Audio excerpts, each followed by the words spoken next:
Hello, everybody, and welcome back to another episode of the Nabs Effect podcast. I am your host, Naveen Ganglani. Thanks for tuning in to our last episode, which was our first for 2025.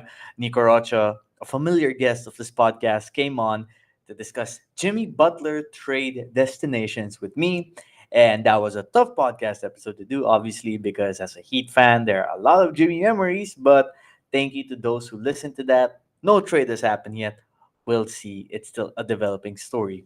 This time around, we're going to go with a mix of local and international basketball talk because I'm going to have FIBA's Josh Bett on. Once again, Josh Bett makes his return to the Navs Effect podcast, and we are going to discuss the recent injury to Kai Sotto. Now, it was very unfortunate.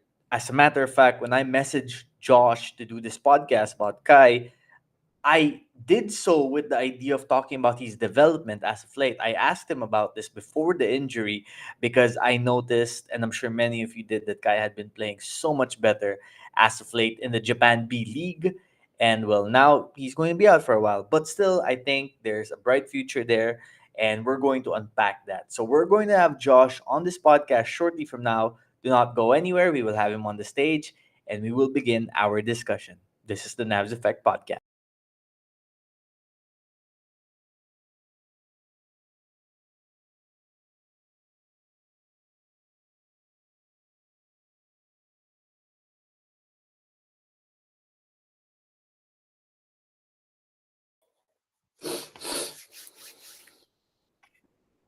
All right, we got Josh Bett here, everybody. Josh, happy New Year to you. Hope you're doing well. I hope everything's going good in the UK. Thank you so much for joining us once again. It's a pleasure. Thanks, Nav. Happy New Year to you as well. It's that time of year where I get my illness. It snows, then it disappears, then it snows, and fluctuating weather absolutely kills me in this country. Man, that's tough to hear, but I hope you feel better soon. And I hope that work isn't taking too much of your time because I know you're trying to spend as much of your time as possible with your newborn. Congratulations again. For those who missed it last time Josh was on this podcast, he has a new baby. So father time is taking a lot of his time as of late. And that's why we're very grateful that he came on this podcast to talk about this topic with us. So let's get to it. Kai Sotto, best stretch of his basketball career the last few weeks. And I feel like many people in the Philippines really realized it with their own eyes when they saw him play in the recent FIBA window where the Philippine national team was, very impressive. A big win against New Zealand and an even more impressive triumph against Hong Kong. And you could even make the case that next to Justin Brownlee, Kai Soto is probably the best player of the Philippine national team in that stretch with his scoring in the paint, his rebounding, his defensive presence. And as of late, he had been playing stellar in the Japan B League in what I think is his third season, if I'm not mistaken. Let's take a look at some of the stats here. Kai, of course, with his new team, Koshigaya Alphas.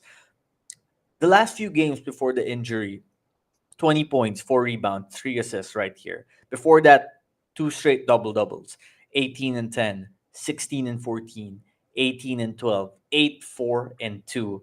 And you could see with the way he was playing that his production was leading to success and efficient performances for his own team. So he wasn't just like a looter in a riot, getting his stats up that didn't matter. His stats, his performances were essential to his team's success.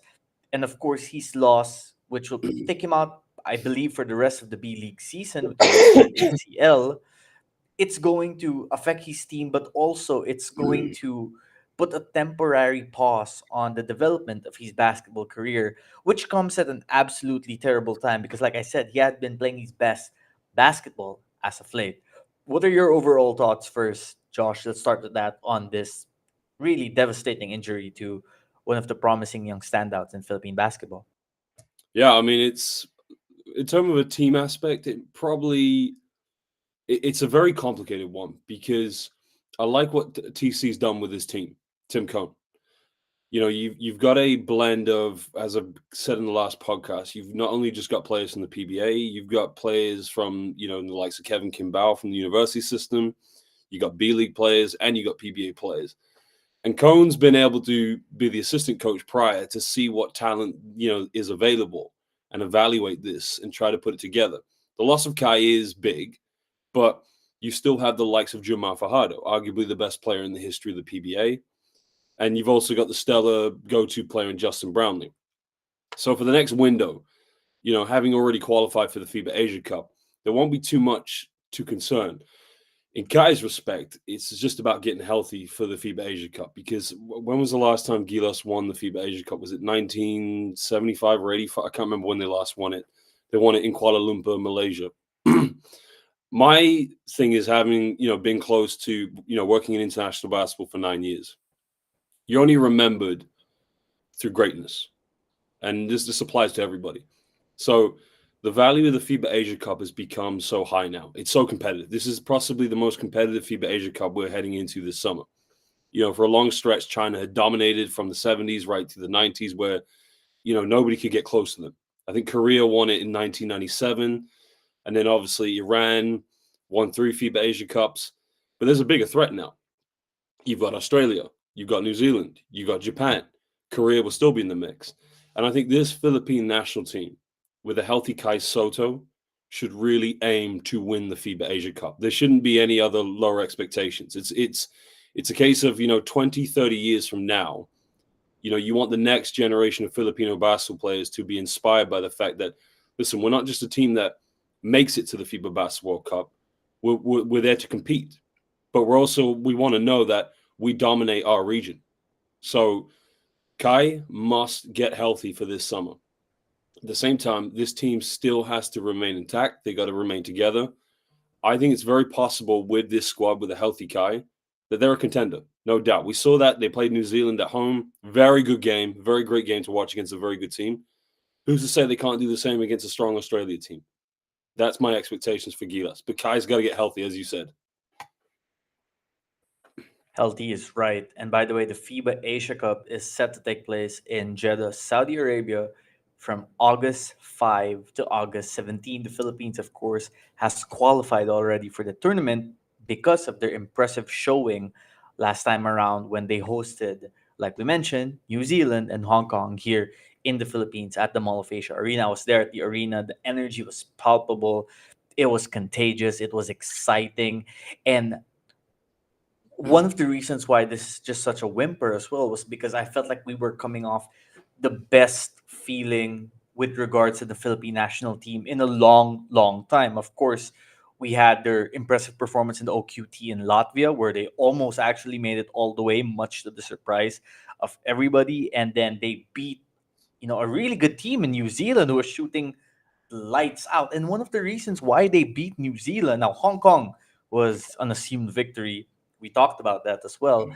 But one of the reasons why they beat New Zealand was because of the impressive play of Kai Sotto on both sides of the floor, which adds to why this is disappointing. I should also shout out Fran Lu of our community watching live right now. 1985, he said, the last time the Philippines won the FIBA Asia Cup. At that point, the competition was called the ABC Championship. Now, Josh, obviously, a knee injury is always frightening for whatever position you play on the basketball court. But more so for big men, more so when you're about Kai is like 7'2, 7'3.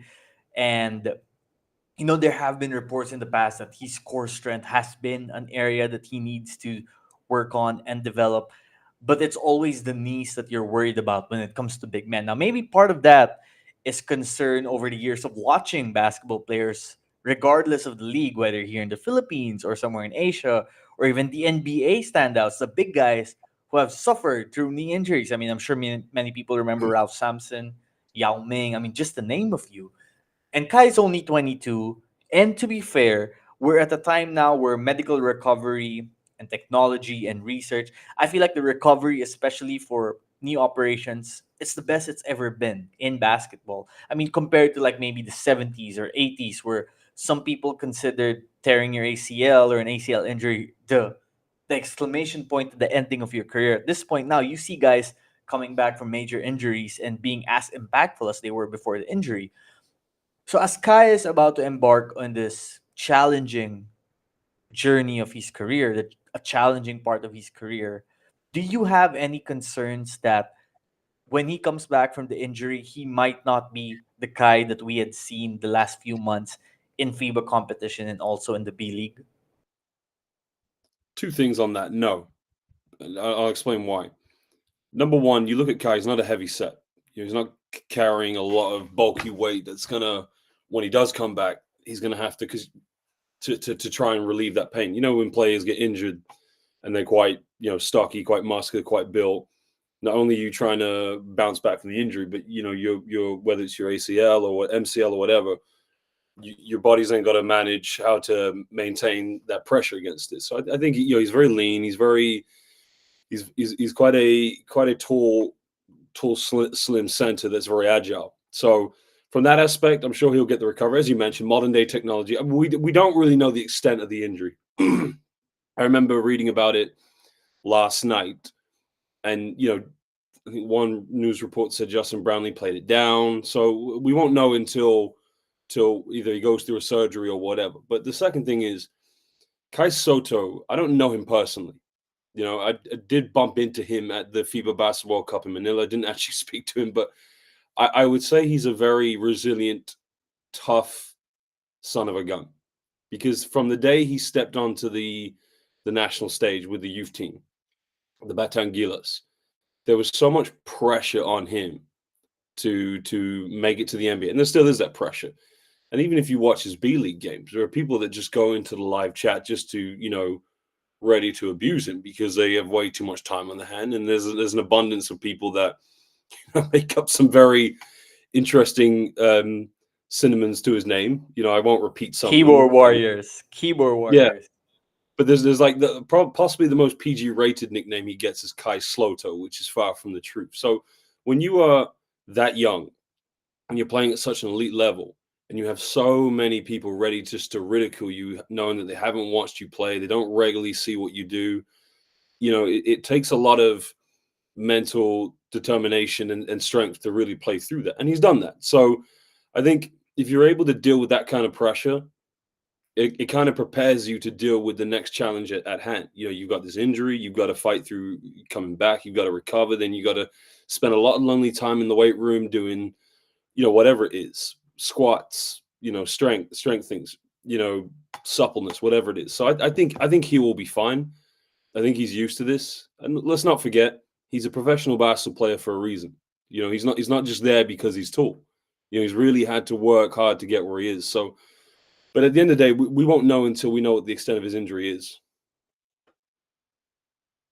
Absolutely. Absolutely. And hopefully it does work out.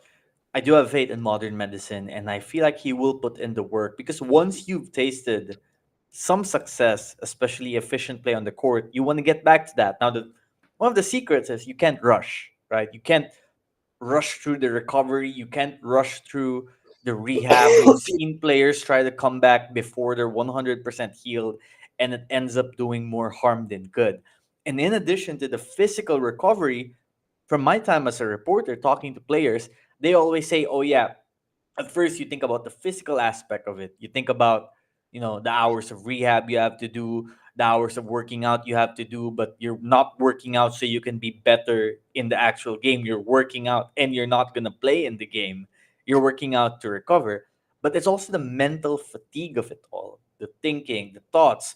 What if I get hurt again after rehabbing for like almost a year? What if I need another surgery down the line? What if this? What if that? And that can haunt you sometimes. So hopefully, from a mental aspect and a spiritual aspect, he's ready to take on the challenge.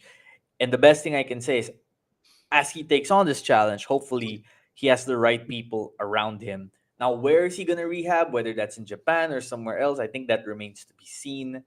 But it can be quite lonely to rehab in a country where you don't know a lot of people compared to maybe when you're surrounded by family and friends and whatnot. Let's take a let's take a look at some of the stats, and you can see here really good improvement from Kai Sotto. So when he's with Adelaide in his first season in the NBL, 14.6 minutes a game, 7.2 points, 4.3 boards. He regresses the year after, plays more games, but ends up averaging less minutes, less points, a few more rebounds. He goes to play for Hiroshima in the B League. And it's really about the same, right? Three more minutes, but 7 points, 5.2 rebounds, about the same.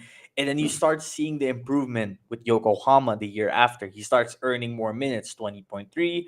He's averaging double digit scoring, 12.6, 6.3 boards. You're like, okay, he's 21 years old, starting to get it. Okay, now we're with Koshigaya, his new team. And he is the man in terms of being the big man for the team. 27.2 minutes a game. That's more than half of the game, almost 14 points, almost 10 rebounds, 2 assists, compiling defensive stats. And when we look at the stats in the national team, in this recent window, 15 and a half points a game in 25 minutes of contest, 12 and a half rebounds a game, almost 4 assists, and some steals and blocks as well. So over the last few years, we've seen improvement. And again, Kais, I've said this to you before too, Josh. I know you remember.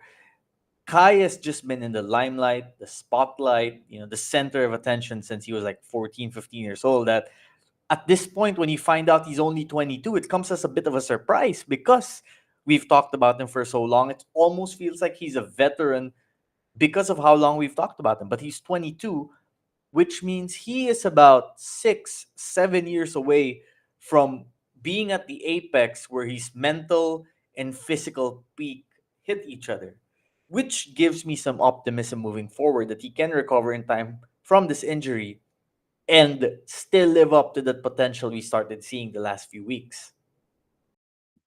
Yeah, I mean, as you mentioned, it's like he's younger than my brother. That's how much of a kid that we're talking about, and that doesn't necessarily transcend in the way he plays because he plays like a fully grown veteran professional basketball player. So, in regards to his injury, I think what also will help him is that he does have the support of his national team players. Personally, I think it might be better for him to stay in Japan while he recovers because the good thing about staying in Japan is you're around the team, you get to see players practice. Listen, I can't equate to any high level of basketball player, a level I played. I was a trash player, but I played in NCAA Division III and then moved to play in the not UAP, USCAA in the state of Maine for my sophomore year. And I had hip surgery. And what I found is I was out for a season, but just being at those practices, recovering. So I went back to play my second year and my third year, if that makes sense, was just being at the practice and seeing players go at it just develops a bit of hunger inside you. It develops a bit of determination. My worry is that if you went home to the Philippines, you're away from that vibe, you're away from that sort of something that gives you a bit of bait to kind of feed you that hunger that makes you want to get back on the court. So just my personal opinion, I think it's best if he stays with Koshigaya. Rehab's why he's there. Probably try to take as much time as possible. I mean, if he can come back, great. But we don't know the extent of how serious the injury is. But I think it'd be best if he stayed and recovered in Japan. Find comfort in the uncomfortable situations. That's something that people always say. Now, let's talk about the basketball side of it. What I really wanted to get into before the injury. I saw renowned aggressiveness, a newfound aggressiveness, shall I say, when it comes to crashing the boards for Kai. I felt like his touch around the rim was better. We talked about the core strength as an area of improvement, but that had improved as of late too because he was no longer being pushed around. So you saw him really getting stronger. The athleticism was still there, the height was there, the ability to finish around the rim. He was like an automatic bucket whenever he got the ball close to the rim, whether that's by putting up with a layup or dunking it. He started using his height against people. Once he got a little stronger, he started realizing more, okay, I'm just taller than these guys. I can put my arms up. I've got long arms and I'm not going to get blocked because of my height and my reach. And that allowed him to start being more efficient. Did not improve that jump shot yet, at least not to the level where you might want it to be if he's to be a superstar.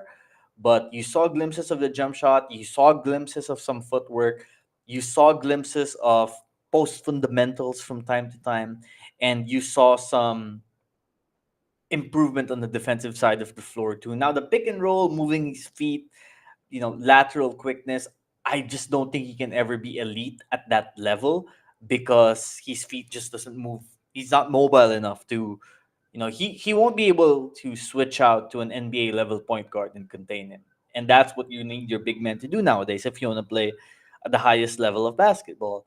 But in terms of, being in drop coverage or protecting the rim, cleaning up the boards, he's good. And like I said again, he has like 6, 7 more years to be at the top of his game, and that's only going to get better. And I still see, at least before the injury, and I still think even after the injury, that he can go back to his form.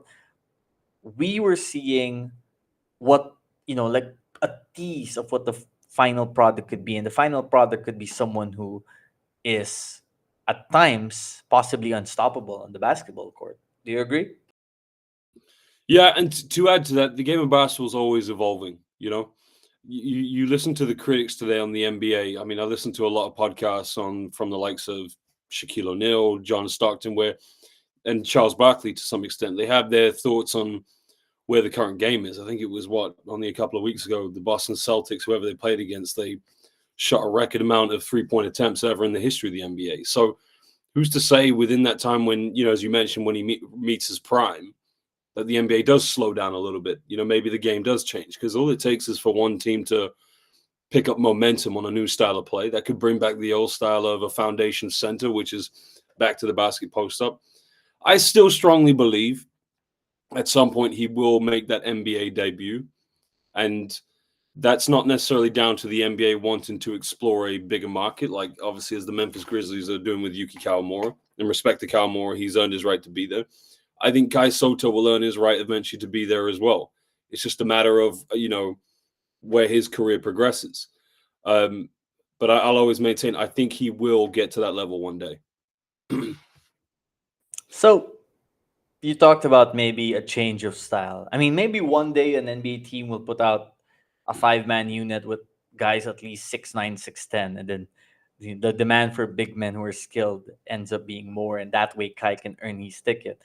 But for you personally, if there is a path for Kai Sotto to make it to the NBA, and right now I'm still kind of hesitant to say that I believe that, just because I think the level of competition in the NBA is crazy, crazy good. But if you do see a path for Kai to eventually make it to the NBA, other than a change of style and philosophies by teams, what is it that's going to get him over the top and make him an NBA caliber player? Well, he has to be organic. He just has to be him. And like I said, we're seeing that pathway progression that he's shown at the international level. So people need to realize about the NBA level and the international level. The NBA, as you mentioned, those are just the supernatural best individual talented players at all those positions. You're either an exceptionally great point guard who can play end to end in like the least amount of time and also be able to be a consistent 3-point shooter. You're either an exceptionally, gifted, center with the ability, as you mentioned, to switch out and guard point guards on a pick and roll, but also you're able to make the paint, your team's solid insurance policy by making sure no easy buckets happen. I think with Kai, what he's developing is a basketball brain, his IQ, his intelligence. And you saw that against New Zealand, where, New Zealand bigs felt like, well, we're just going to bully you. And you just can't do that in today's modern international game. You have to use your brain. You have to think, So what Kai is very good at is cementing position while also drawing a lot of attention, a lot of fouls. It will be interesting because I don't think that the current reign of NBA play can be self-sustainable for teams to continue being successful. At some point, it's going to have to tilt back the other way. It's going to have to go back to an old-fashioned style that, teams are eventually going to pick up on it. Because, like I say, the fact now it's just becoming volume 3-point shooting all the time it's great, it's exciting, but that's not always going to be consistent. So at some point, there's going to be one player that breaks that. And that's going to be a center, I reckon. Someone's going to be able to come in and bring back the Hakeem style, the Shaq style, the David Robinson style. When that happens, that would be the right pathway for Kai to come in and, just be Kai Sotto. See, I just don't think we're ever going back to that style because of math and analytics. We talked about it a few minutes ago. The Celtics, and who was it they were facing? It was one team. They But broke the record from with defense, the defense. yeah. This is the criticism that, and again, one of the reasons I love the NBA is, as you said, analytics, mathematics. It's so high scoring. It just never ends. 48 plus minutes of just nonstop fast break three, run and gun basketball was amazing. But, yes, as I said, it would have to start with post interior play that would break that pathway, but defense will bring it back. Let's bring back another 1989 or 2004 Detroit Pistons style that really makes defense the pride. Yes, the consumer fans won't like it, but at some point it's going to tilt. That's my theory, at least. And when that happens, slowly you'll just see a gradual slow pace to the game. Perhaps, perhaps. I feel like defense now is also more challenging than it's ever been because it True. demands players to move east to west, north to south faster than ever with the switches and the spreading of the floor. I like what you said about the style of play too, because the NBA rules are different from Mhm. FIBA and international play. They are very different. So, for instance, if Kai is like theoretically switched out guarding like a Jalen Williams of the OKC Thunder, for example, J Dub of OKC can take like one or two extra steps that he wouldn't be allowed to take in FIBA, which would Mhm. allow him to get past a slower big man. So with that in mind, it got me thinking just now too. Maybe the Euro League is the ultimate goal for Kai. Maybe that's where Well, he that is can a dream because that of the style of play. I mean, like you said, the yeah. big But man, the let me touch sets, the base. passing. Let me Yeah. touch base on that. Sorry to cut you off. The we have to talk about Europe as a whole because Europe is a very exciting melting pot for the international game. I cover the basketball Champions League, right? And I would say now, if you watch how Kai played against New Zealand, that would be the minimum opus of what he would play in, week out in the BCL. You know, you'd have to go up against, Latvian big man Pozečniks one weekend from Tofaş Bursa in Turkey, who's the same height as Kai, who it really becomes a battle of not only using your mind, but also using your skill set. And that's taking nothing away from the FIBA Asia Cup because there are some great countries in the FIBA Asia Cup. But I've always said Kai Sotto in Europe would be a fascinating, project to watch. And I know full well everybody in Europe knows who he is. A lot of people ask me who he is. A lot of people say, "How do you think he fits in?" I think he fit in perfectly because, as you said, it would really match his game. However, the intensity level would just be at an all-time high. But again, not saying he couldn't match up to it. I think he could match up to it. It would just be a challenge of where could he go? Who would take him? Because then you've got to take into consideration you're playing in very, very passionate fan bases. You're playing in front of fan bases where you sometimes won't be able to hear yourself think or talk in a Oh timeout. yeah. But I'd love to see that. And by the Kai way, Soto, making come to Europe. making it to a league or a team does not guarantee you're going to play. I mean, True. just Yeah. look at 30 Ravenna, for example. If 30 Ravenna played in the PBA today, he would immediately be a top 5 or top 10 local player, in my opinion. He would be a star in Japan or Korea if he played there.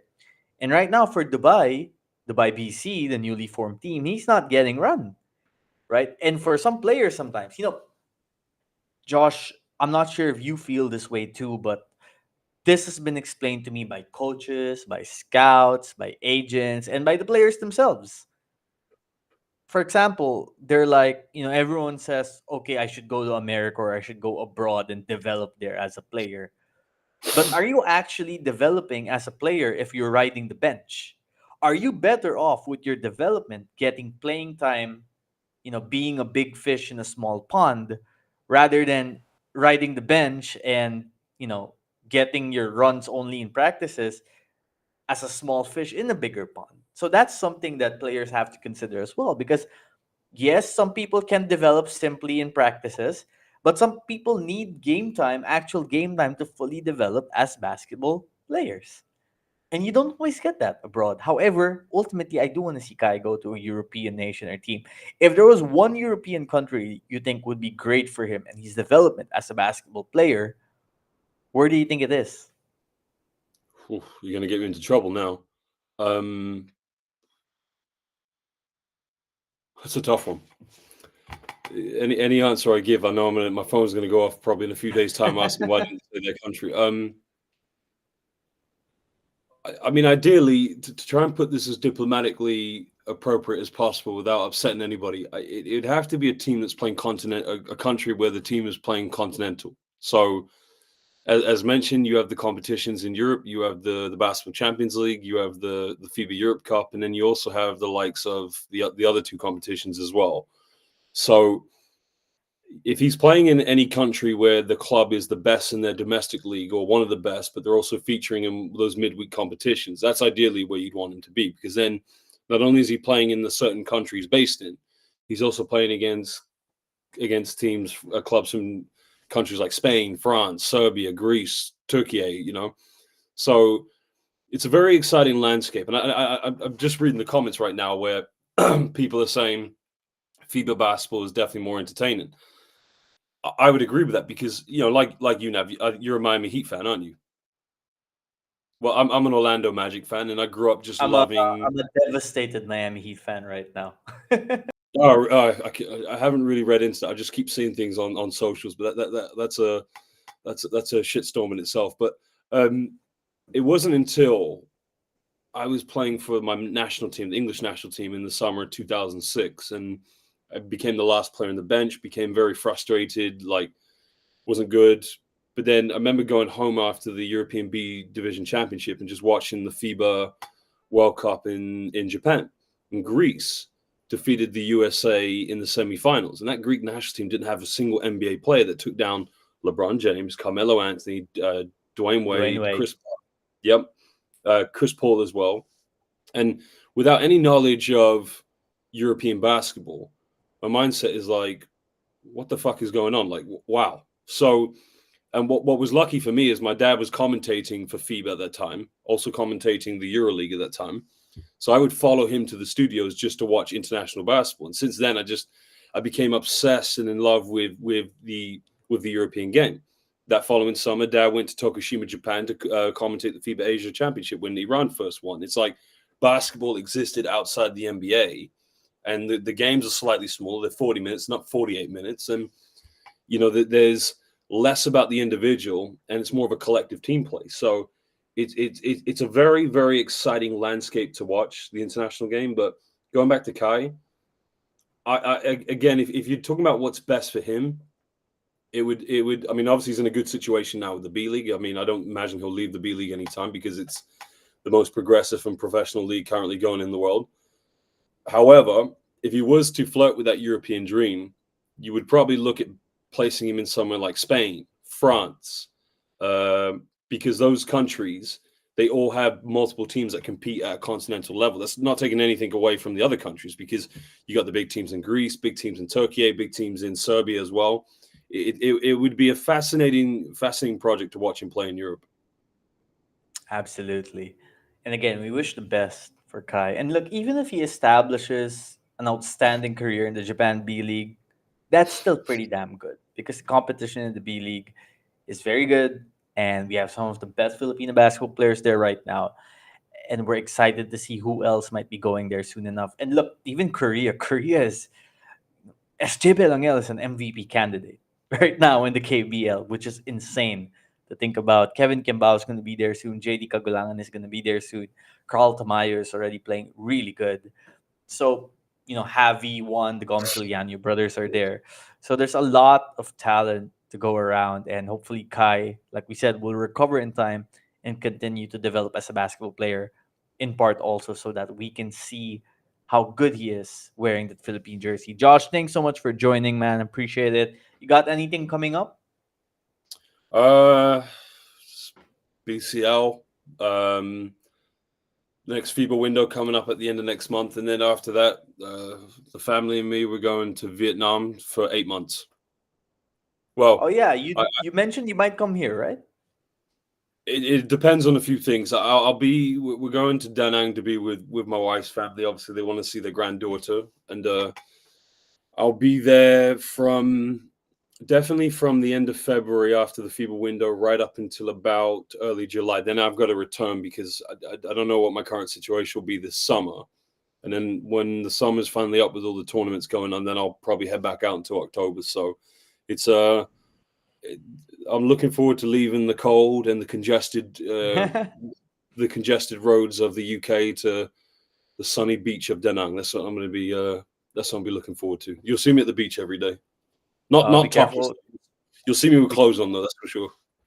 Careful what you wish for. The humidity in Asia can be quite appalling after a Oh, while. I But love then it. maybe I love it. Yeah. Listen, man, when you're I'm an okay cook. I'm not the greatest cook, and that's to all my shame being the son of an Italian lady. But I look forward to just going and eating pho, bun, banh mi, and lots of Vietnamese coffee every day. That's what I'm going to be ooh, having every single day. And will I yeah. be in Manila? Yes, most likely I will be in Manila at some point. So you and I will get to hit up. The PBA will be going on in June, probably.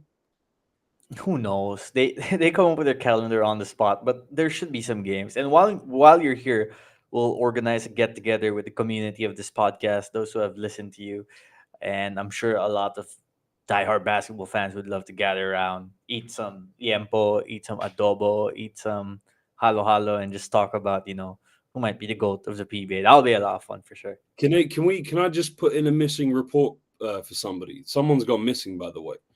Okay, If, Enzo Flojo. yes, yes. If anybody has seen the Flojo, um, please report to me immediately.